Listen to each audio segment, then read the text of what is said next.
All right. Welcome back. Welcome to the third episode of Stories on Rosé. My name is Sarah. I'll be your host, and I'm joined by Ruba and Marcy to tell you the original versions of the most popular fairy tales we're also familiar with. So grab yourself a drink, settle in, and let's get to it. Hello, ladies. Hello. Welcome to this week's episode of Stories on Rosé. I'm gonna love what we're going to be talking about today, actually. Ooh, I'm excited. What are we talking about? Today is the day we bring up one of my favorite Disney movies of all times. And I know for a fact that Ruba has a little kick for it too. It's Aladdin. Oh my gosh. Love it. I didn't even know Aladdin was like a fairy tale. Aladdin. That's what it is. Wow. So just a little bit of background here, if somebody doesn't know. Ruba and I are originally Lebanese, so we're kicking it back to the Middle East in this story. But little did we both know that Aladdin is not based out of the Middle East. What? Yes. It's Arabian Nights. Yeah, Arabian Nights. Okay, Arabian Where Nights. else would you be? Where? What? Okay. Shall we give a little bit of background of how the story is being told and then say where Aladdin is set? Or shall we just go for it? Okay. So as we mentioned, as you girls mentioned, the tale of Aladdin is found in the Arabian Nights tales. In Arabic, it's called 1001 Nights. So it's that's what it is. That collection. And it's a collection of fairy tales of a Middle Eastern origin. So when we say Middle Eastern origin, is that those stories were originally told by Middle Eastern storytellers. Okay. The Arabian Night stories were first introduced in Europe in a French translation by a guy called Antoine Galland in 1704. And some of the stories are, you guessed it, Aladdin. Sinbad is one of those stories. Yeah. Oh, yes. Ali Baba and the 40 Thieves, that's also one that you mentioned. Okay. But not a lot of people know that Galland actually, Antoine Galland, actually took those stories from a Syrian storyteller called Middle East. Yusuf Hanna Diab. Okay. I've heard of that name before. Okay. And these stories were told by this dude to Antoine Galland. And Antoine Galland just kind of took complete ownership of the stories and never mentioned Yusuf in his diaries or in his writings or the fact that he's the guy who told him about those stories. Plagiarism. That is called plagiarism. And it's only we know about Yusuf Diab because his diaries were found in 1993, so pretty recently, actually, in history. Wow.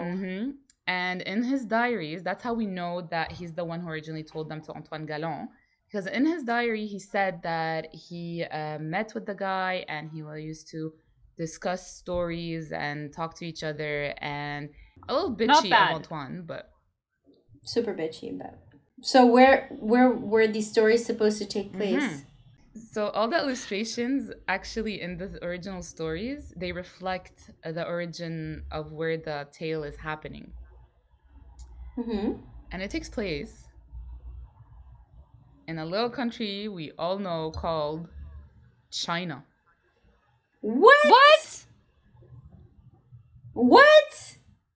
Hold the phone. No. Wait, what? Aladdin? Okay, so... Okay, question. I want to get to the bottom of this.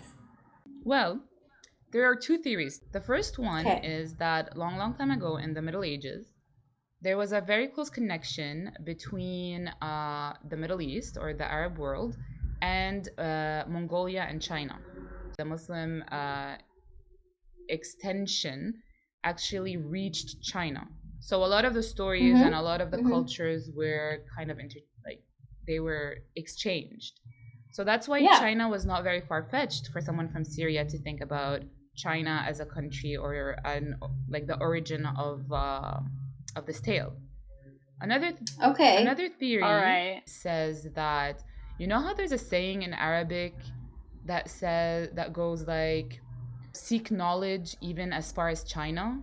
So China is not really the country as much as the concept of it being very far, like a very far, like a far land. Yeah. So maybe he didn't mean it to be China per se, but he did mean it as a far, far away land. And given the translation, so probably Galan didn't even know, like, oh, he didn't mean China, he meant a far away land.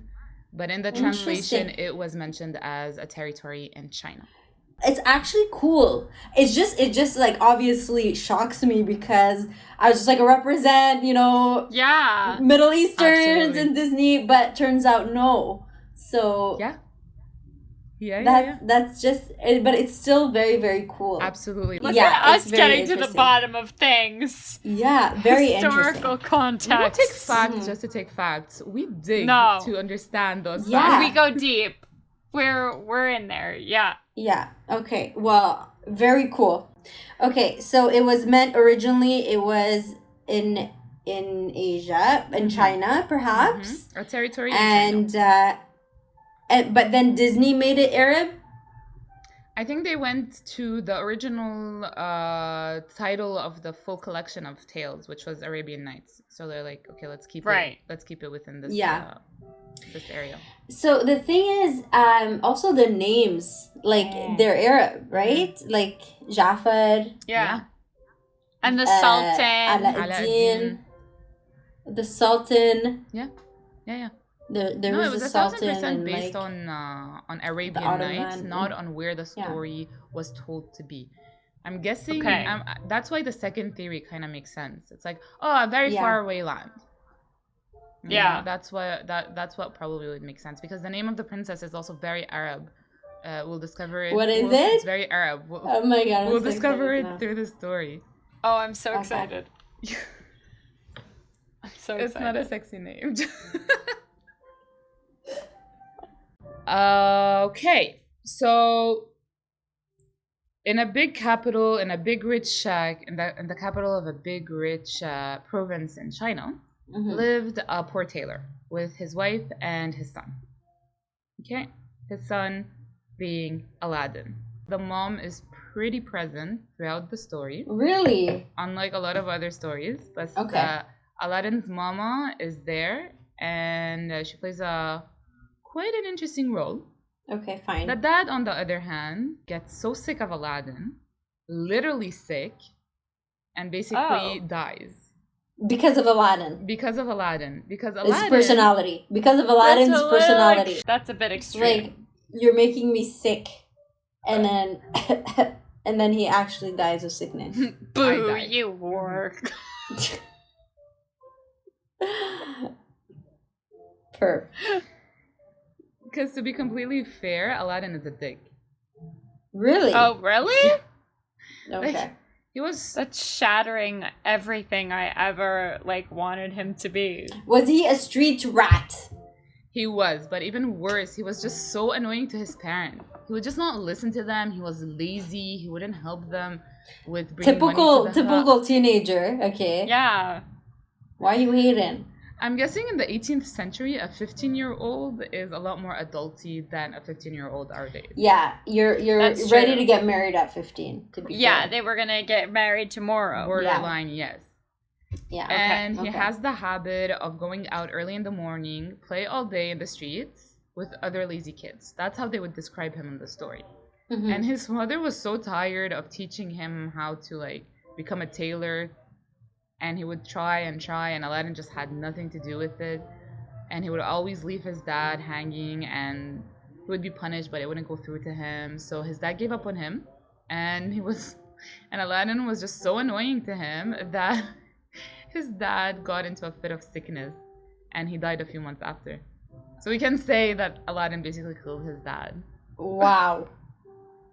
That's intense. Yeah. It's a little bit dramatic. A little bit? I'm so annoyed I'm gonna die. I love that though. Super dramatic, but yeah, I'm so annoyed I'm gonna die right now. Like, yeah, that's a little bit dramatic. So he literally can't even. You know why I feel Aladdin's dad literally can't even. Literally, thank you. Bye. Like, yeah. I'm out. You know what? I know, like, I feel this story is actually Arab. Why? You know how many times our parents would yell at us and be like, "You're gonna be the end of me." Yeah. Like, come back home. Absolutely. You're gonna kill me. This is how you know this was written by an Arab person. Like, super dramatic. That's how you know. You're gonna kill me. You're gonna kill your mother. Is that what you want? Absolutely. I love it. So his dad passes away, and the mom took over the work to support herself and Aladdin, and she closed up a shop. She sold everything so she has money because she's not a tailor, and Aladdin doesn't know how to do this shit. So because he didn't learn, he didn't listen. Yeah, he wasn't listening. He was a bad kid. He was a bad kid. Aladdin just got worse and worse after his dad's death. Like, he completely gave into his laziness, and he would spend all his time in the streets, you know? So he's 15, and he's chilling in the streets. On the side, there's this weird stranger standing there and observing Aladdin. We discovered that the sorcerer, sorry, I just revealed it. We discovered that the stranger is actually a sorcerer, and he's called the African magician. That's how they call him. That's what he's known for. And they say he's a marabout. Ooh. Yeah, a marabout is like I don't know how you say that in English. I don't know. Like witch doctor. Yeah, it's like it's kind of like a healer. Okay. It was a little bit like that. Magical being. He was a little that, probably not a healer. A little bit more of the magic side. So he was a good judge of character, apparently, and for some reason, he found something in Aladdin that he came to this land for. Like, he found something in him, and that's what he was looking for. And he found it in Aladdin. So he asked around, and he started discovering, like, oh, who's that Aladdin? And he learned enough about him to approach him. Stalker much, but okay. A lot. And he was like, Aladdin, is it Mustafa the tailor your father? Yeah. Mustafa? Are you kidding me right now? No. Are you laughing at my face right now? Definitely not. Okay, sure. Mustafa is there. He's like the most Arab person that exists in the world. Are you laughing in my face right now? Are you shitting me? So Mustafa is your father, and he pretended like he knew Aladdin from I don't know what. So it's like, Mustafa the tailor is your dad? Oh my god, he's dead? Oh no. Oh, how could he? I'm your uncle. So he starts saying the that lies begin. From the get-go. He starts saying that he came to see Mustafa, and now you tell me he's dead. Here, take some money, take some gold coins or whatever the equivalent of money was back then. Say hi to your mom and tell her that I'm gonna stop by your house tomorrow. So Aladdin obviously takes the money. He goes to his mom and he's like, "Yo, do I have an uncle?" My mom's like, no, I've never heard about your dad having a brother. She's like, he had a brother, but he passed away, and I didn't hear about any other one. So nobody thought it was weird, and then the mom started preparing dinner and a bunch of things for the uncle to come the next day.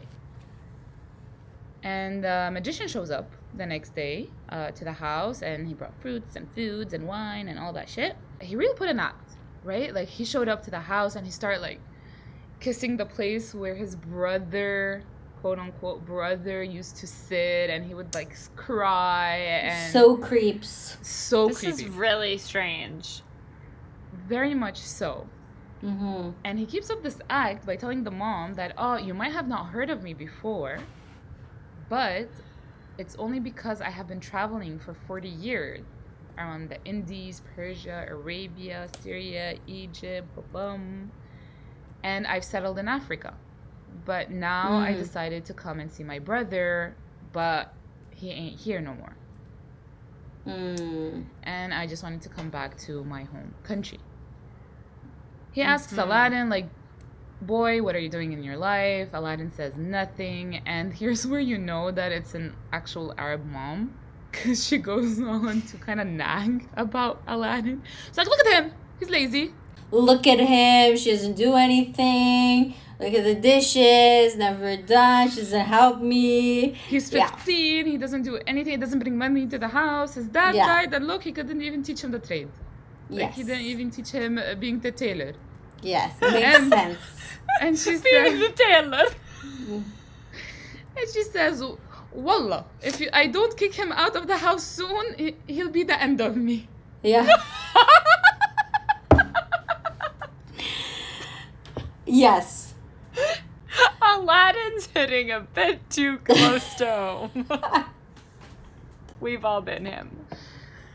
So the magician, he was a little bit more, understanding of Aladdin. So he's like, okay, Aladdin, if you don't like to be a tailor, think of a trade you're interested in, and I'm going to help you set up shop, We'll go, we'll meet people, we'll start buying stuff, and what do you want to be? What do you want to be? You want to be a merchant? Let's be a merchant. So Aladdin's like, yeah, I like being a merchant.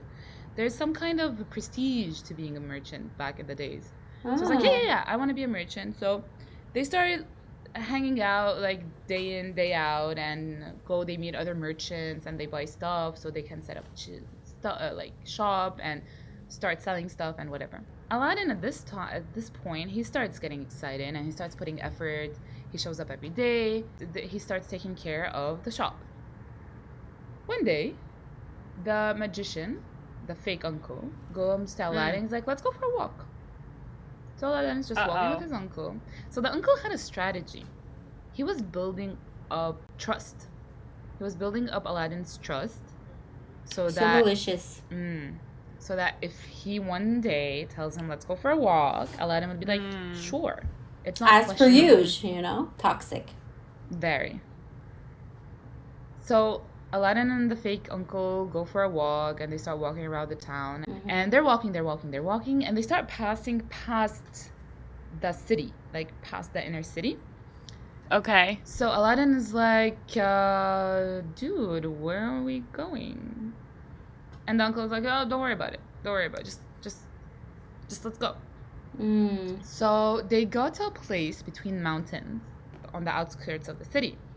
And the magician started a fire.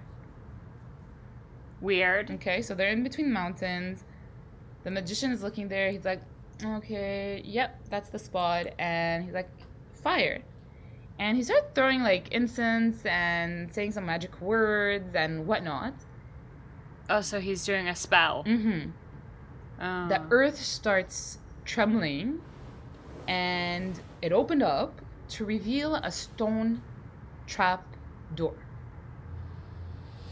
Oh, okay. So kind of like the movie. Cave. Yeah. You know the big with the tiger Cave of Wonders. Exactly. Yes. Okay. The magician had his own spells to do that.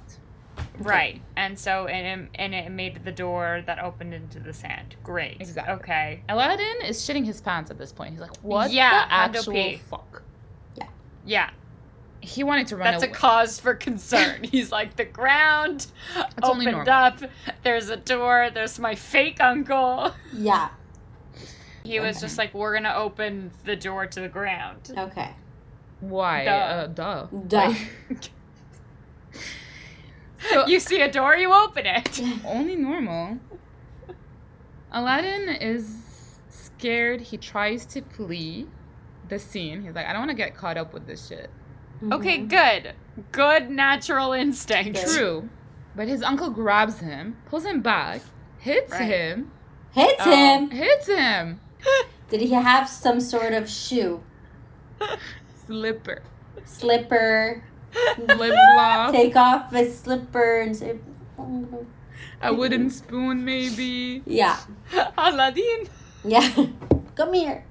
For sure. And he's like, listen here, boy. Okay? It's for your own good.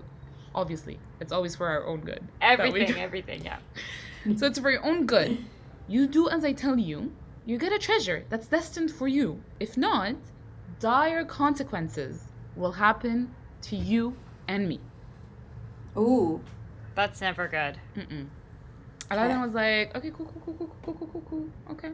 Yeah, he's like, I would rather no dire consequences. Yeah. Please, sir. Between a treasure and a dire consequence, I prefer the treasure.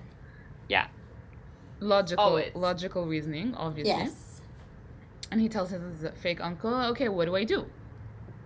So the fake uncle at this point gives him a ring and tells him to lift the door by saying the names of his father and grandfather. So it lifts up easily. Okay. Here we know that the magician was probably looking for this child of wonders, and it turns out to be Aladdin. Aladdin goes in. What does he say? Okay. What are the names? Oh, Mustafa and Abu Mustafa. I don't know. Like, it's the name. Okay, makes sense. Aladdin, Mustafa, Abu Mustafa. So the fake uncle gives Aladdin instructions once he goes in. And he's like, so you basically just go straight, okay? You go through 3 doors. Don't touch anything. Don't touch any gold, any silver. Don't touch anything. Don't touch the walls, because you will die. You'll find a lamp at the end of the road with trees and fruits. On you the can lamp? grab as many fruits as you want, pour the liquid from the lamp, and bring it to me. He's allowed to grab as many fruits as he wants. Aladdin goes in. Okay. Yeah. He gets the lamp. He picks some fruits that turn out to be not fruits, but gems and rare precious stones. But he didn't know that. And he walks back to his uncle. Oh. So to get out of this... So he actually does not touch anything. He does not. Because Abu's not there. Abu's the one that touches it. True. And then everything starts melting. Yeah, and falling, crumbling apart. And it's the old man that he meets in the jail that brings him there. Yeah. Who's actually Jafar. Yeah. True. Spoiler alert. Yeah. To anyone. Sorry to ruin it for all of those who haven't seen it Sorry yet. to ruin it like 30 20 years later. 30 years later. Too late, okay? Yeah. Yeah. Aladdin gets the lamp, and he's about to get out, but he needs a little bit of help to get out. Yes. So he asks his fake uncle, he's like, can you help me out? Like, okay, I'm here, can you, like, give me out? The uncle, that greedy bitch, he's like, give me the lamp first. First the lamp. Okay, like the movie. So Disney. Yes. And Aladdin's like, bitch, no, like, help me out. He's like, no, you gotta give me the lamp first. No, help me out. No, give me the lamp. No, give me the The magician gets so frustrated, and he wants the lamp so bad, but he just gets so frustrated, and he's like, fuck this shit, and he closes the door behind Aladdin. No! He's like, screw the lamp. I don't want to help this kid at all. Yeah, because apparently there was like kind of a mayhem that's happening. Like they were shouting at each other, like, help me now, and he didn't want to attract any attention. I see. The magician didn't want to attract any attention. So he freaked out, and he was worried like someone might see him or might see them, and he panicked and he just closed the door. That magician, they tell us in the story that he was studying for so long to discover where this lamp was buried. This lamp, if it came to his possession, it would make him the strongest monarch in the world. Oh, wow. And once he had gotten it, he was planning to get rid of Aladdin anyways. Oh, of course. Evil. But Aladdin was like, dude, I'm not going to give you the lamp if you're not going to save me. So Aladdin is basically buried alive. The magician made his way back to Africa, and he was just avoiding anyone that had seen him with Aladdin that day so that nobody asks questions. Ooh. I see. He's just like, fuck it, this kid ruined everything that I was planning. So that's it? He gave up? The magician, yeah. He's like, fuck. Yeah. He's like, fuck it, I just, like, it doesn't matter anymore. And that's it. Okay. He on to the next project? On to the next adventure, I guess. Okay. The next scheme. Okay. Maybe not the best or the most strong monarch in the world, but maybe I can be something else. Okay, fine. So Aladdin is buried alive now with the lamp. Aladdin with no the lamp. Abu, no magic carpet. That's some Disney shit, okay? Oh no! I love the magic carpet. Man, the magic carpet he was so sassy. I loved him. For such sassy. For such a silent character and a faceless character, he had so much personality. Oh, absolutely. So much. Anyway, okay, so Aladdin is alone, but with the lamp. With the lamp. All doors are closed. He's stuck. And he gets stuck there for 2 days. All right. By the 3rd day, he was done. He was ready to die. He's like, well, yeah. There's no way out. I can't live like this. Khalas, I'm gonna die. I mean, he's resilient because it took him 2 days. I would have, like, after 30 minutes, I'd be like, okay, like, there's no way. This is it. I'm done. You know? I would have been like the magician going back to Africa, abandoning his entire plan. Exactly. Well, we learn the resilience from Aladdin. For someone who's lazy, he grabbed onto life a little bit too much. For 2 whole days. Yeah. He was ready to die. He puts his hands together and he just like by mistake he rubs them. Mm-hmm. While he's rubbing his hand, the rub comes over the ring that the magician has given him. Okay. And blammo, a genie appears. From the ring? Good. From the ring. Not the lamp. Not the lamp. Not the lamp, from the ring. So why didn't the magician use the ring to rub it and then get a genie to get him the lamp? Because I'm sure there was some like layers of magic complexities where Aladdin needed to be there as a wonder child, or he had this connection to whatever. And he had the names. He had the 3 names. He had the 3 names. So he rubs the ring, and the magician gave him. He asks Aladdin, what is his wish? Mm-hmm. Aladdin jumps on the opportunity. He's a smart cookie, and he's like, oh, get me the fuck out of here. Mm-hmm. Which happened immediately on the spot. Aladdin walks back to the village and goes to see his mom. And he's exhausted. 3 days under the underground. He didn't know if he was going to live or die and all this. So the genie disappeared after that? It went back to his ring. Oh, wow. Okay. So he's not like, he's not sticking around like, let's be friends. Like, no, it's not a He didn't do the song. So he just, so it's just poof and genie disappears. Aladdin still has the ring. No lamp. The lamp is with him, but the lamp didn't do anything.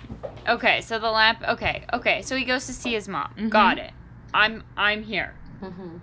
We caught up. All caught up. Bro? I'm with ya. Yeah. Let's go. Yeah. So the mom sees Aladdin. He's in a very, in a very bad place. She nurses him back to health, and he tells her all the story. And he tells her about the fake uncle and that he's an actual magic person. He was trying to kill him. He showed his mom the lamp and the gems, and he doesn't realize what their value is, right? He doesn't know what those gems are. So he just puts them under his pillow. When he asks his mom for more food, she tells him, this is all we have. We have nothing left, Like, I gave you everything that we had. But that she'll go and sell a cotton that she spun, like a cotton ball that she spun, and she'll get him bread. Yeah. Aladdin, at this point, he's like, okay, you know what? Take the lamp and sell it instead. I think it's more valuable, and it should bring more money. So maybe we could eat better. She's like, okay, cool, great. Thank you, son. Let's do that. So she takes the lamp. She cleans it. She cleans it before selling it. And while she's rubbing it, a genie comes out. Is the same genie? No. It's 2 different genies. What? Oh, wow. 2 genies. There's a ring genie and the lamp genie. Okay. What a twist. And there are no just 3 wishes crap. He can wish for whatever he wants. Anytime. Oh, it's just always. Like, That's as long as you're in possession of the lamp and the ring, you just, like, there's no more, like, waiting around ever again for anything. Perfect. You have everything that you ever want. Amazing. Amazing. The genie in the story are described as not very pretty beings. Oh. But they're powerful beings. Okay. Are they related? Are they friends? So. do they know each other from like a past project that they had to genie together for? Like it was such a big ask that they had to bring in 2 genies to make it happen. I gotta call in some reinforcements here. They've worked together in the past. Rub that ring. They've worked together on the past. Yellow ring genie. Hey, remember the time? Remember the time when we did this thing? It was so cool. Yeah, bro. Okay. Nothing of that kind was mentioned in the story. So the genie comes out and he asks the mom, like, what do you wish for? The mom, it's too much for her. She faints. Oh, okay. Aladdin takes control. He asks for Very food. dramatic, these parents, I have to say. I kind of love it. I really do. It's like the dying, the fainting. Did you not experience parents like that? Oh, no, I have no idea what a parent like that looks like. A dramatic parent. My whole life. Oh my gosh. So Aladdin takes charge, he asks for food, and he gets the food that he wants. His mom, she's reluctant. Okay? She wakes up from her faintness. She's reluctant. She's like, boy, you don't want to mess with genies. Like, you don't want to mess with magic. You don't want to be caught up in all this shit. And Smart. Okay. Smart, though. Yeah, suspicious. Yeah. Good to be suspicious Ask of all questions. this. She's doing that. Yeah. That's good. Because also, this is something that's just giving you something. And, like, that's just Nothing not how is the for world free. works. Nothing is for free. You know? Nothing no, in return? Nothing. There's always a flip.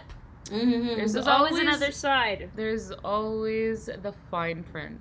Mm-hmm. Yeah. Every action has a reaction. Mm-hmm. Has I'm an taking equal notes, reaction. Marcy. This is Yes. golden. This Yes. is golden. Yeah. I'm just dropping wisdom. Yeah. They call me Uncatchy. Genie Marcy. The mom tells him not to mess with magic, not to mess with the genies. He's like, Mama, don't worry. I got this. Mm-hmm. So the mom literally, she washes her hands from the whole story. Literally. And she's like, أنا you do what غسلت you want. إيدي من الموضوع. من الموضوع. So he gets to keep his... Aladdin was able to keep his genies, and when the genie would bring food, he would present them on silver platters and trays, which Aladdin would then collect and sell them in the market for money. So he Smart. so he wouldn't take too much advantage of the genies. He would recycle that money, he would recycle these resources and gets food and Like a true merchant. He had a little small business going with the help of his genies. Yeah, his 2 genies. I mean, they were Would doing he? So which one would he call upon? Would he call upon ring genie or lamp genie or both? Lamp genie was his go-to guy. What about ring genie? Right hand genie. It was just on hold. Okay. Just So if for I their need ring genie, I'll contact ring Exactly. genie. I'm not gonna bother him Okay. unless Lamp Genie can't handle the task. Okay. Aladdin and his mom still lived frugally. You know, they were not flaunting riches. They were not flaunting their power. They were just like, you know, we're cool. You know, we don't need to show anything. Not to get attention. Yeah. Which is very no respectful. evil eye. Mm-hmm. I like that about them. Like, I like the fact that they kept that under control. Mm-hmm. And Aladdin would chill with other merchants and jewelers. And he would learn about the world. And he would gain knowledge. And he started becoming a little bit more conscious. And more involved with the community. And with, you know, being smarter and stuff. Mm-hmm. And that's where he learned that the fruits that he had actually picked from the trees were precious stones and gems. So the kid is learning. Good for him. You know, he's growing up. He's learning. Mm-hmm. Good for him. Mm-hmm. One day, Aladdin was walking in town, and he heard like a lot of brouhaha, like people commanding the market to close, and to move away from the streets, and you know, just stay aside, close your shops, because turns out that the Sultan's daughter, Princess Badr al-Budur. No. I'm out. Okay, bye. What does that... Nice to meet you, that's everybody. her name? No. Okay? No. Unacceptable. Unacceptable. Unacceptable. Her name is what? Badr al-Budur? I can't. Marcy, this literally is where translates. Like, I die right now. Okay. No! This literally translates to the fullest moon of all the full moons.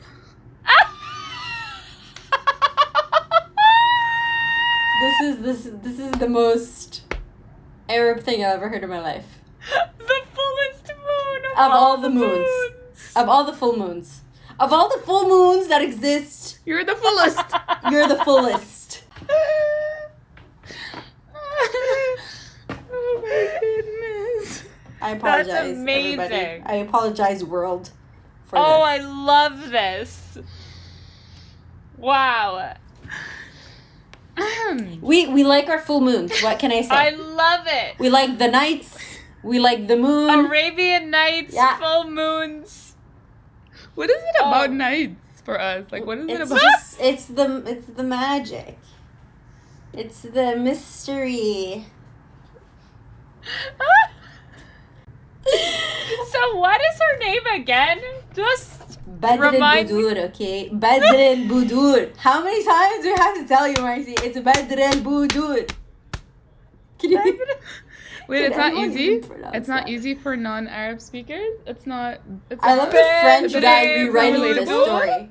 I love the French guy rewriting this story. He's like, Jasmine. Like, he's like, no. We're going with Jasmine. Badr al-Budur. Badr al-Budur. Non, je crois pas. Non, je ne crois pas. Badr al-Budur. So Badr al-Budur is going to the spa, okay? Or this thing we call... Hammam? Hammam. Oh. So she's going to the bath. Mm-hmm. She's getting her spa on and all. Mm-hmm. And Aladdin hid behind the bath's door because he wanted to sneak a little Naughty. peek. He wanted to see who's that princess and all that. Yeah. Mm-hmm. So he does, and he snuck a little peek of the princess. And from seeing her face, Aladdin just fell instantly in love. And he was so charmed by her beauty. Yes. Always. Every time. One look seals the deal. At glance. Yeah. That's all it takes. The face that launches 1,000 ships. I have yet to meet a not so attractive princess in these stories. You know, like they all have to like catch someone's eye at first glance. Like all of them are that beautiful. Yeah. I've yet to meet somebody who doesn't fall in love at first sight. Yes. Agreed. Agreed. Like just one time it would be great if we didn't do that. Yes, if we got to know someone for who they were. Yeah, maybe like a hello. On that note, Aladdin goes running to his mom, telling her that he saw the princess? Yeah. He wants to marry the princess. Of course. Instant marriage. Here we go. Okay. He goes to his mom. He runs to her. And he's like, I want to ask the Sultan's daughter his hand in marriage. Mama, arrange it. Oh.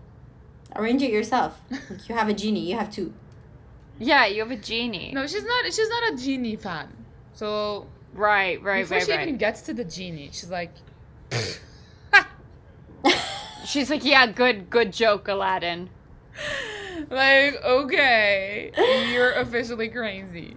Yeah. What are you talking about? Yeah. And Aladdin's like, no, I'm not crazy. Like, I really want to marry her. She's like, oh my god, boy, have you lost your mind? Who do you think you are? Like, the Sultan will never allow her daughter to marry someone like you. And, like, have you met your father? Like, we're broke. Mm-hmm. Okay? And it's not happening. I'm not going. No. Like, forget it. No. Mm-hmm. No. And Aladdin, coming down from a family of drama queens. He comes from a long line. Comes by it honestly. He's like, I'll kill myself. I'll kill myself. Wow, really? They have no other line in this family, apparently. That's their go-to, you know? This that's is the family motto. I'm gonna kill myself. I kill myself if you don't arrange it. Just okay. All right, okay. Just like his father, God. And like father, like son. Like father, like son. Let's avoid another funeral this year. Yeah. I can't take it. And she tells him, but if I have to go, we have to take a gift. Do you have a gift? Do you have a gift I can take with me to Sultan? Oh! The rubies! 100%. And the gems. Wow. Absolutely right. Wow. Good job, girls. You each win with us a free trip to... No, I'm kidding. So he goes and he's like, oh, I have those precious stones. Like, I learned from this jeweler and from this merchant that these are really expensive. So here you go. Take it. Right. Take him and go. So she went. She goes the first time, the second time, and she asks for a meeting with the Sultan. So what the Sultan has is kind of an open area where people come so that they can talk about their businesses with him and request. So she goes and she's... Like a town hall. Exactly. Like a town hall. Okay. Absolutely. So she goes and she sits and she waits for her turn. She goes the first time, the second time, the third time, fourth time. What comes after 4, 5, 6 times? She goes for what? And she just goes to attend, or does she request anything? No, she goes and she waits her turn for the Sultan to call up on her. There's no first come, first serve. There's whoever I decide I want to see.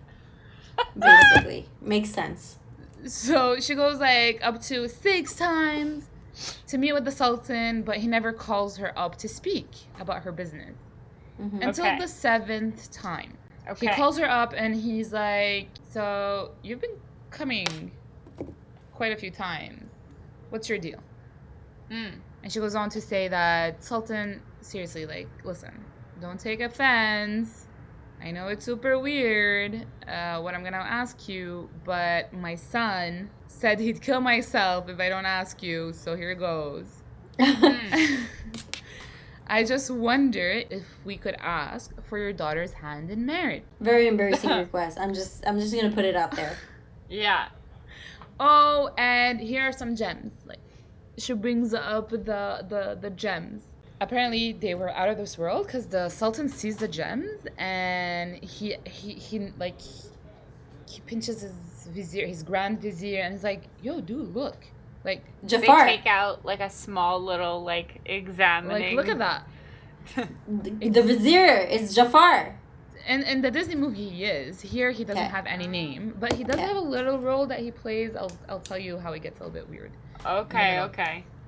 So he tells his vizier, he's like, dude, look, like, whoa, he values my daughter so much. He's impressed. He's all like, let's meet this suitor. I mean, he got the money, I got the daughter, let's exchange. Yeah. But the vizier wanted one of his sons to marry the princess. Jafar, except Jafar wanted him to marry. Jafar wanted one of his kids to marry the princess. Okay. So he asked the Sultan to grant him 3 months so that his son can make the case to marry his daughter. And if after 3 months there's no agreement, you can go ahead and open back Badr al-Budur to marriage. Put her back on the market. Put her back on the market. Yes. Okay. So the Sultan agrees with his vizier and he asks Aladdin's mom to come in 3 months for a final okay. She goes back, she tells Aladdin that's what the deal is, and he's happy. He's like, okay, we can do this, whatever. We'll come back in 3 months. 2 months have passed. And while Aladdin's mom was in the market, she sends some kind of like preparations for festivities or something. So she asked about it, and somebody told her that the vizier's son is going to marry the princess. Oh, no. So the mom rushes back to Aladdin. She's like, oh, son, no, oh, no. But, like, you know, the vizier's, the drama. The vizier's son is going to marry the princess. Oh, no. Now Aladdin's going to kill himself.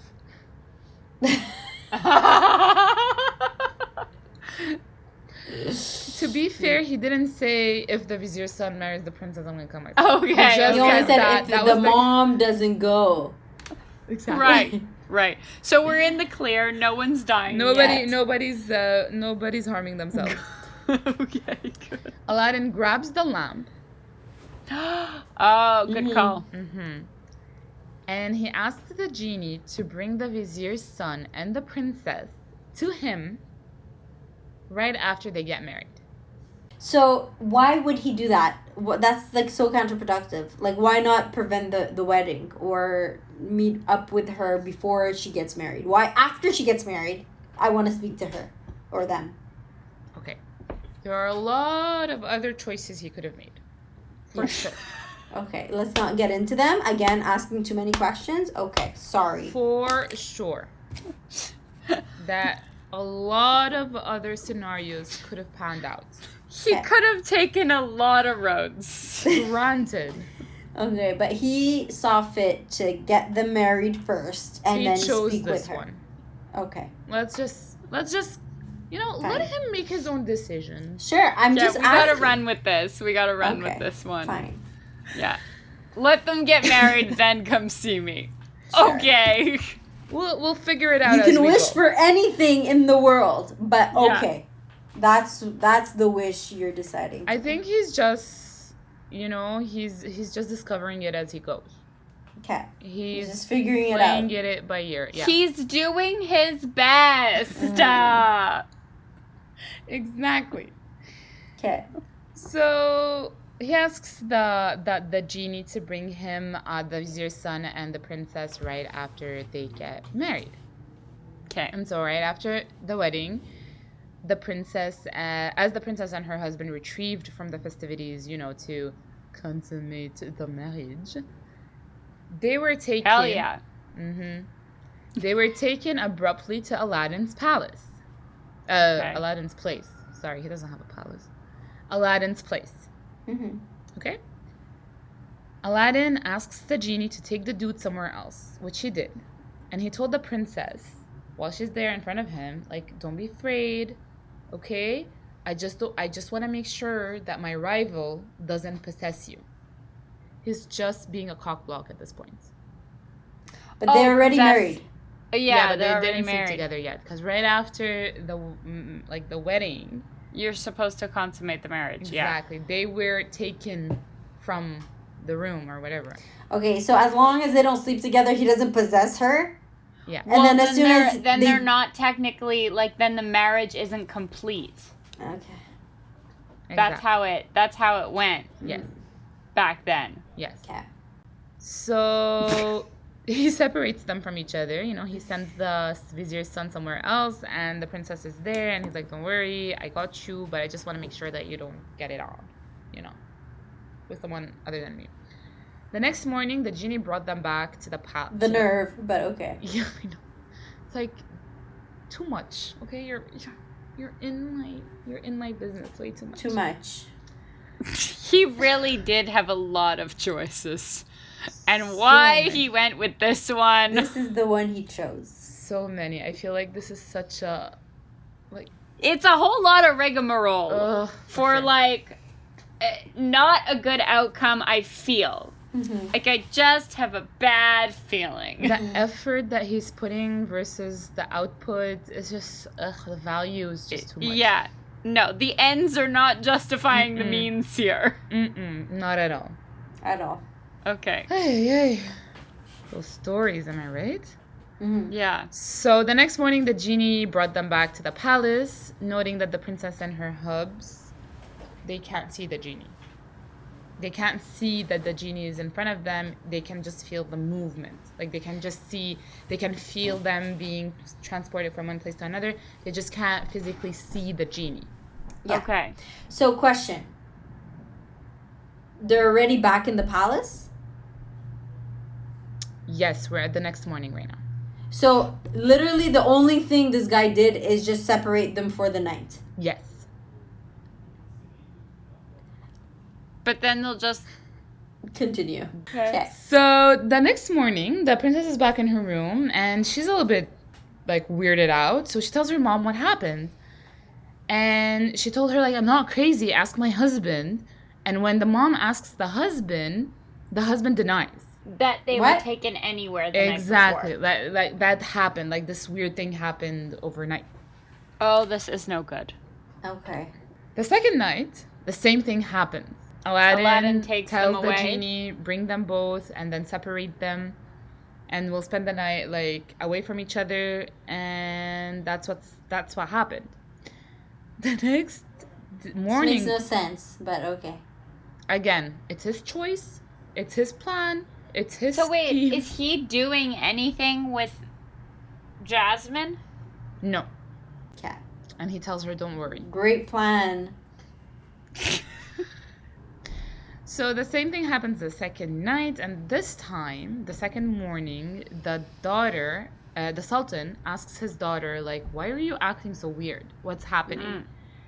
And he tells her, tell me, or I'll cut your head if you don't answer. Like, this is love. Again with the drama. Was he serious, or was it like, listen, don't make me chop your head off? Like, jokey. You know, when you half joke, like but it's jokey. true. Oh my god. It was that this case. is so bad. Okay. So he threatened to cut her head if she doesn't tell him. Of course. Obviously, she tells him. She tells him the same story as the night before.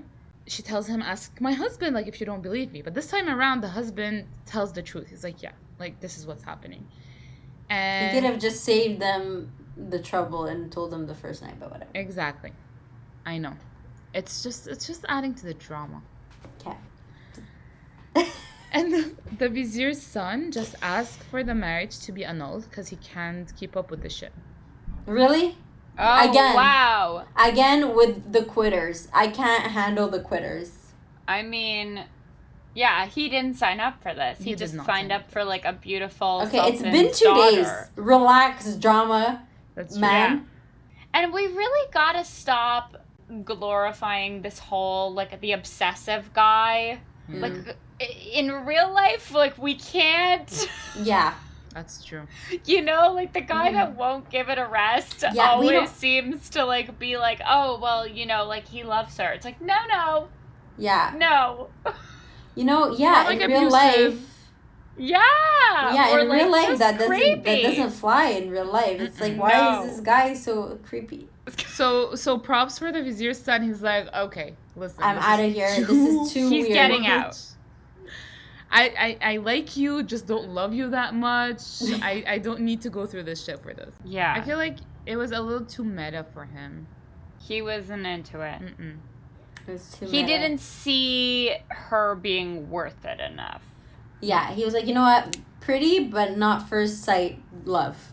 Pretty. Yeah. So and I think won't. it was Not the enough vizier's, to deal with your stalker either. I think it was the vizier's vision to have his son marry the sultan's daughter. It wasn't his son per se. Right. So he asks for the marriage to be annulled as they didn't consummate, so that was not completely out of the question. And the sultan didn't want his daughter to endure any more of this terrible situation. 3 months have passed. Aladdin's mom was back in the palace and she was asking the sultan to honor his promise. So the sultan didn't want to put his daughter through this again, like through this whole fiasco again, and marry her off to a stranger anymore. Progress. Yeah. Yeah, we're Progress. learning.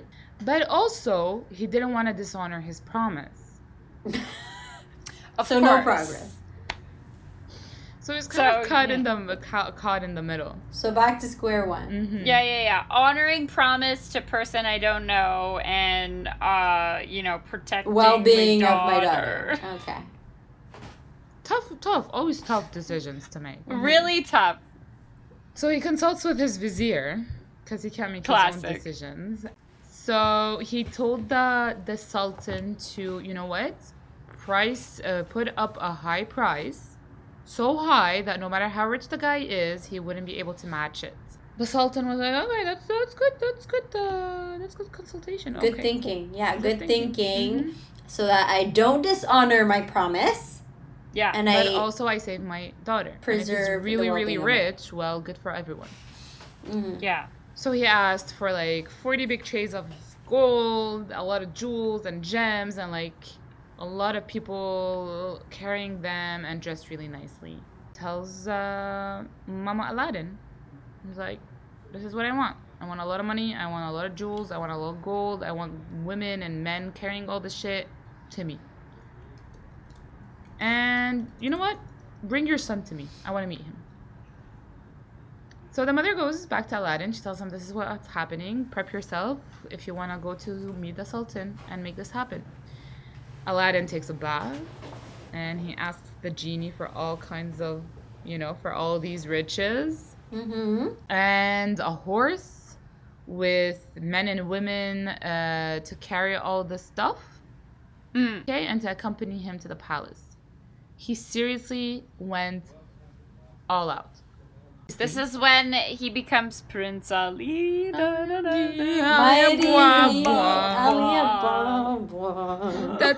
10 regular men.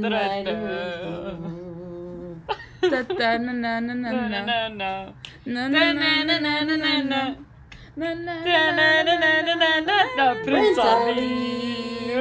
That vision. Got it. Aladdin had that vision in his mind going to the Sultan. Perfect. Love it. Beautiful. Best part. He went all out. He got to the palace. He sat for dinner and conversed with the Sultan. Little did we know that Aladdin had all those conversations with the jewelers and the merchants and all of that. It taught him how to speak, Wow. Look at him.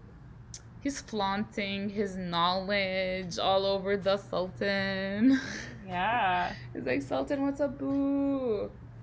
And he requests the hand of his daughter in a marriage. The Sultan, so impressed by Aladdin, he's like, let's draft that certificate, bitches! So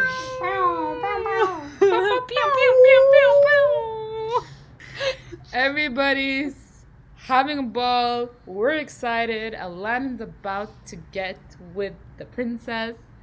One thing he asks from the Sultan, he's like, bro, can you give me just a piece of land next to your palace, not far away, because I would love to build a palace for my bride before the marriage, just so, I can provide for her and all of that. Mm-hmm. Obviously, Aladdin asks the genie to go ahead and build the whole palace in one night. He puts so much gold and silver in it and makes it super duper perfect. When the vizier saw it the next day, they woke up next to the palace, there was this other palace, and so well done and so beautiful. The vizier saw it and he told that Sultan, he's like, yo, dude, you gotta watch out. This is all magic and enchantment. The Sultan was like, you poor people. You're just jealous. Because money can make anything happen. Even build a palace in one night. The next day, a bunch of festivities. The princess leaves her dad's palace to go to Aladdin. And when she got there, Aladdin greeted her. So he was very ecstatic that he finally got with the princess. And he's like, don't be mad at me for liking you. Blame my eyes and your charm, girl. Oh, no. And Badr Budur was not mad. Okay? Oh. She's like, I know my dad tells me to do stuff all the time, but damn, you got it right this time. Mm-hmm. Oh, she was into the flash. She was really into this. Mm-hmm. So, it works out great. It really but works did out she great. not remember him as the guy that was technically capturing her the last time she tried to get married? Good question, Marcy. Thank you for your question.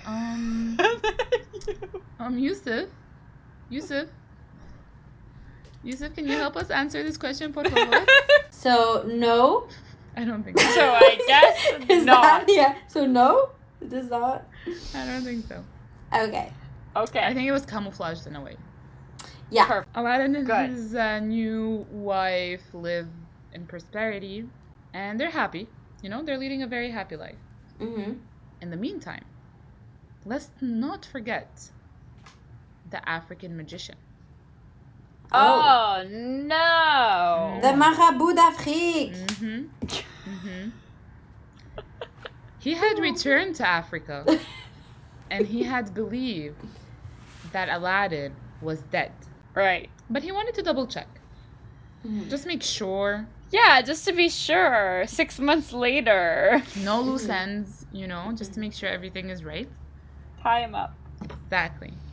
So he double checked on Aladdin's status, and to his surprise, after doing his magic and abracadabra bitch stuff, he sees Aladdin.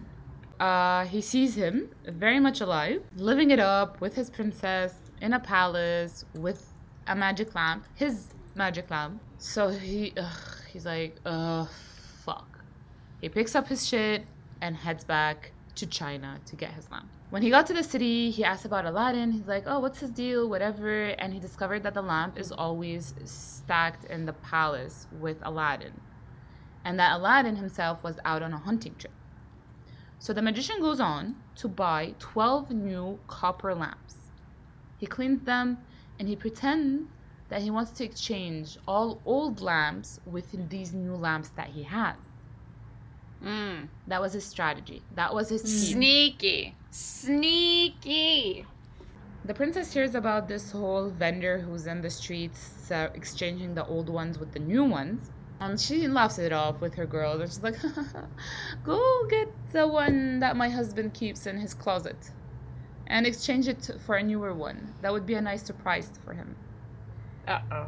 And that's what happens. One of her girls goes on to exchange it with a new one. The exchange happens without a glitch, and that night, the magician, he calls on the genie. He tells him, transport me, the palace, and everything and everyone in that palace to Africa. No! Yes. The next morning, as the Sultan is waking up and he's just looking through his window because the palace were next to each other, he doesn't see it. Oh, no. So he sends a bunch of people to fetch Aladdin from his hunting trip. He is furious. He wants to kill Aladdin. He's like, you ruined my life. You ruined my daughter. You kidnapped her. I don't know what happened to her. But all this magic voodoo shit, it's gotta stop. Aladdin heard about this, and he's like, what? No, I had no idea what's happening. Like, I have no idea what's going on.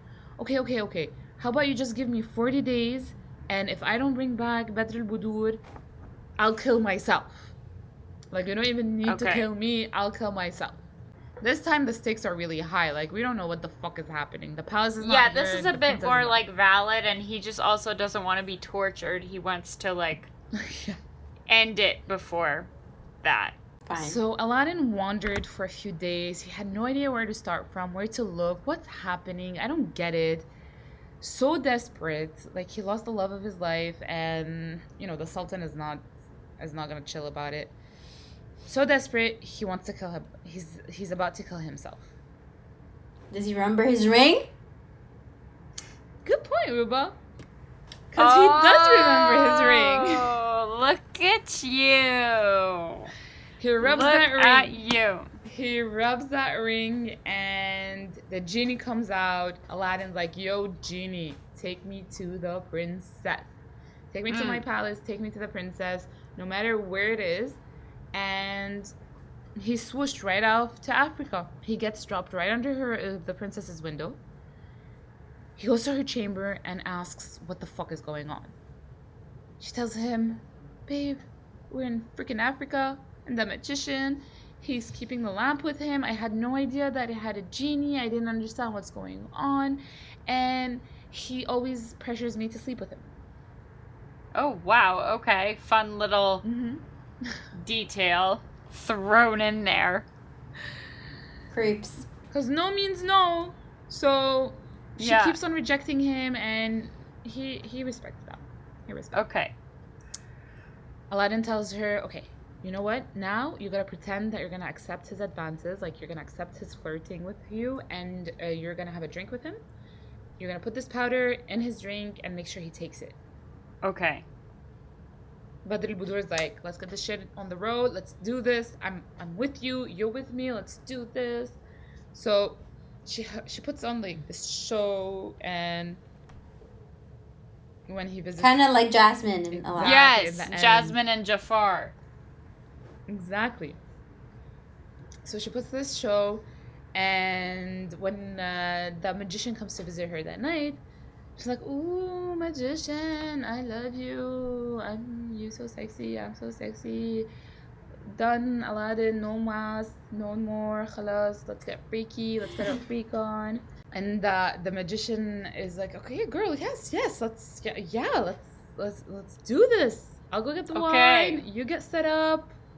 This is happening. Yeah. Forget Aladdin. Who fucking cares about this guy?" He runs to the cellar, and to get the wine, the princess puts the poison, that powder that Aladdin gave her, in the cup. When he drinks it, he dies on the spot. Instant death. Okay, kaput. Bye. Yay, they win! Aladdin walks in, he takes the lamp, he orders the genie to take all the palace to be returned to its rightful place. The Sultan rejoices. They basically live for happily ever after. The Sultan dies out of old age. The princess and Aladdin, they reign the kingdom together for many years, and they have a whole bunch of kids. No questions asked. No questions asked. No question like, okay, what's happening? Like, how did it disappear, come back? No questions asked. They just never talk about it. This is very interesting. Any lessons? No, literally get a magic lamp. Like, or magic like, will make your... Don't go with your fake uncle on a walk. Yeah. One thing I really liked is that Aladdin and his mom did not flaunt the fact that they had a genie, and that they kept, they stayed modest and they kept to themselves. I really appreciated that.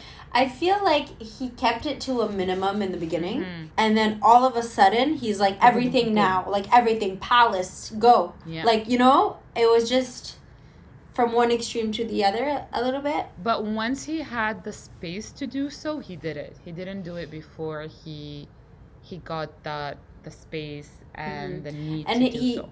And he used some of the magic to gain social skills and to learn the trade of being a merchant. He impressed the Sultan with, like, in the end, it wasn't all the pomp and circumstance of I have the horse and I have the money and I have the whatever. It was actually the dinner of conversation. Conversation. Yeah, I agree. That is true. Here. Aladdin, Jasmine, Badr al-Budur. Great job. Cheers. Badr al-Budur. Badr al-Budur. Woo! Cheers. This wraps up the Aladdin story. Thank you for listening through. Don't forget to click the subscribe and like buttons and leave us a review or a comment, or even reach out if there's any story that you guys would like to listen to. Don't forget to tune in next week for another episode. Thanks again.